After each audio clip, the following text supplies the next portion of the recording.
What's up, 5DM? It's Danny joining you from the St. Louis Arch. It's big. It's epic. You can go inside of it. You can see the city of St. Louis from inside of the arch. It's amazing. 639 feet or something like that. Anyway, one of the many attractions here in St. Louis. Another one is the Mississippi River. It's just over to my left. Bear with me 1 second, I'll show you.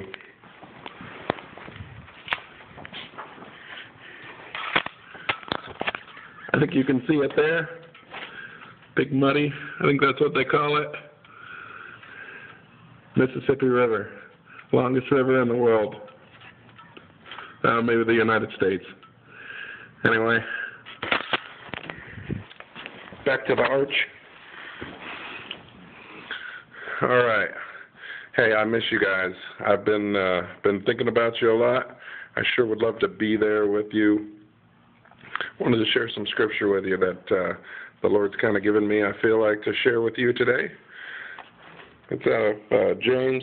I almost said 1 James. It's out of 1 James. It's out of the first chapter of James, verses 6 and 7. It says, "But when you ask God, be sure that your faith is in God alone. Do not waver. For a person with divided loyalty is as unsettled as a wave of the sea that is blown and tossed by the wind. Such people should not expect to receive anything from the Lord, for their loyalty is divided between God and the world, and they are unstable in everything they do." Man, I know that if you're anything like me, there's been times that you've prayed for people, you've really believed that God's going to move in somebody's life, and it just didn't happen. I wonder how many times the reason that we don't see things happening is because we pray and we don't believe that God's actually going to do anything. The Word says that if we have doubt in our mind, we're just like a wave that's tossed in the sea.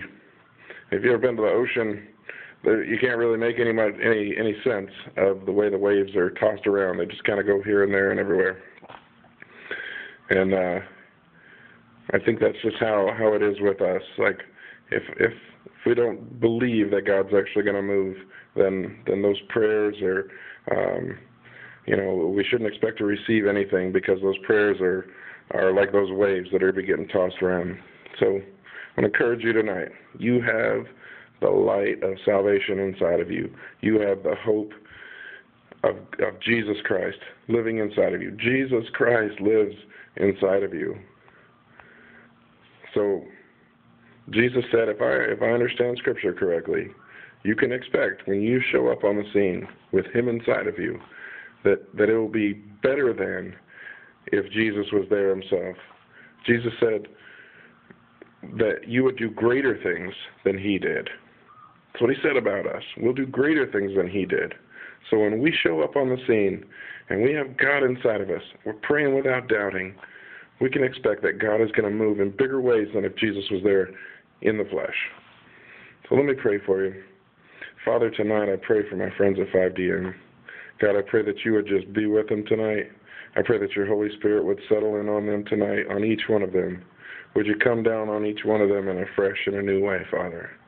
I pray that as they are readying themselves right now to go out and minister at that park, I pray that you would just give them just an extra measure of your love and your grace, so much so that it fills them up and that it spills out onto the people that they come in contact with tonight.